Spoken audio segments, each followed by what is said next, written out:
early February of 2014, Al-Qaeda disavowed all ties to the radical terrorist group ISIS, the Islamic State in Syria and Iraq, because of its excessive brutality and corruption of Islam. Surprisingly, Al-Qaeda, notorious for the 9/11 attacks on the World Trade Center and the Pentagon, claimed this organization to be exponentially more dangerous and inhumane. If this is true, one can only imagine the crimes against humanity taking place in ISIS's sphere of influence, reaching from Syria to Western Iraq. The Islamic State fights for a larger Sunni Muslim empire expanding across the globe, and to do so, they plan to murder every innocent non-Sunni man, woman, and child. The world clearly underestimates the threat this organization poses. Many politicians and analysts believe intervention is counterproductive. Because ISIS threatens only the local population, the Middle East can handle its own problems, and America has already invested too much into international conflicts. However, the United States must invest further into countering ISIS, because preemptive action can save millions of lives from future acts of terror. The world will certainly benefit from more stabilized regions, and the Islamic State commits global atrocities. All societies, no matter how large or small, are morally obligated to crush these acts because the world cannot afford another Holocaust. The United States can save millions of future lives by taking early action against terrorist organizations. America should learn from the lessons of the Second World War. Because of its isolationist policies when dealing with Europe, it allowed Germany to successfully devour Europe, enslave its citizens, and annihilate 6 million Jews. ISIS plans on doing much more. In a January 2015 New York Times interview, German author Jürgen Todenhofer describes entering into the heart of ISIS and interviewing its spokesman. I asked the fighter about the treatment of other religions. 150 million, 200 million, 500 million. It does not matter to us, the fighter answered. We will kill them all. The leaders of ISIS plan to annihilate all supposed infidels. So before they can even attempt such a global religious cleansing, the United States must take action. If the US had taken greater strides to dismantle the Islamic State, many potential terrorists would not have looked to the organization for inspiration. On January 7th, 2015, 2 Algerian men claiming ties to ISIS entered the office of the satirical French magazine Charlie Hebdo and opened fire. 12 people died because this organization had inspired its followers to murder in response to an offensive cartoon, reported in a January 2015 BBC article, Charlie Hebdo Attack, 3 Days of Terror. Jürgen recalls an ISIS spokesperson being clearly unapologetic about this group's transgressions and vowing that there was more to come. ISIS has the determination to make these threats come true, but the US also has the economic and military power to stop ISIS before it becomes an even greater danger.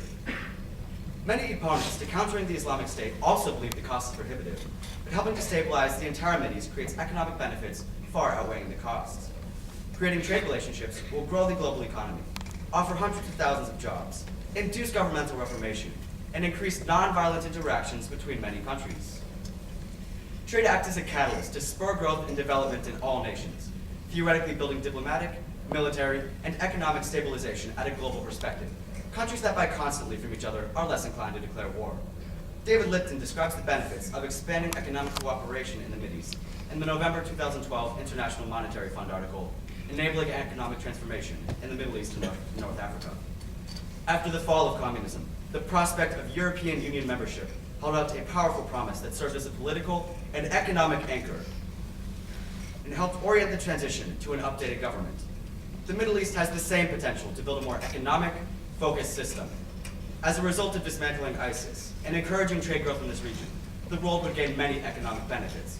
Also, developing a regional and global trade center like the European Union could give incentives for better political unions in countries like Iraq, Syria, Saudi Arabia, Afghanistan, and Iran to form.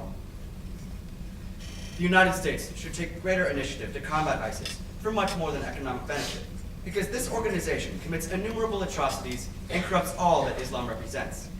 These groups, in many ways, represent a wholly new sect that has arisen out of Islam, states historian Reza Aslan in the NPR article, The War on the Word Jihad, one in which all the diversity of Islamic thought has been diluted into this one single notion: jihad and nothing else.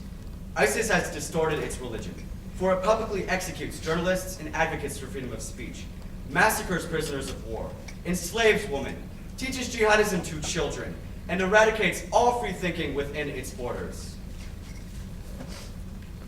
When Todenhofer mentioned ISIS atrocities during his interview with a spokesperson in the 2015 New York Times article, Author's Journey Inside ISIS. They're more dangerous than people believe. The fighter responded, I would say that slavery is a great help to us, and we will continue to have slavery and beheadings. It is part of our religion. This group publicly admits to the existence of its crimes and glorifies its barbarism. These terrorists continually promote violence and display it with pride, so we must bond together to denounce, dismantle the organization, and destroy the hate it spawns. The United States must take greater action to completely dismantle ISIS economically, socially, militarily, and philosophically, to prevent millions of deaths, grow the global economy, and destroy a source of inspiration for thousands of young terrorists. We must use all resources available. In the push for freedom in the Mideast, crushing ISIS militarily is only the first step. Dozens of groups in that region finance this organization. To cure this cancer, the United States must levy harsh economic penalties against any and all sources of support. Faced with a chaotic situation in which unified governments do not exist in the Middle East, nations must pool all available resources to promote a more stabilized region. We must provide incentives to build a unified front with the help of Middle Eastern nations against ISIS, but only with the combined intervention of military airstrikes and training, economic incentives, and humanitarian aid can we eradicate such a massive threat. Thank you.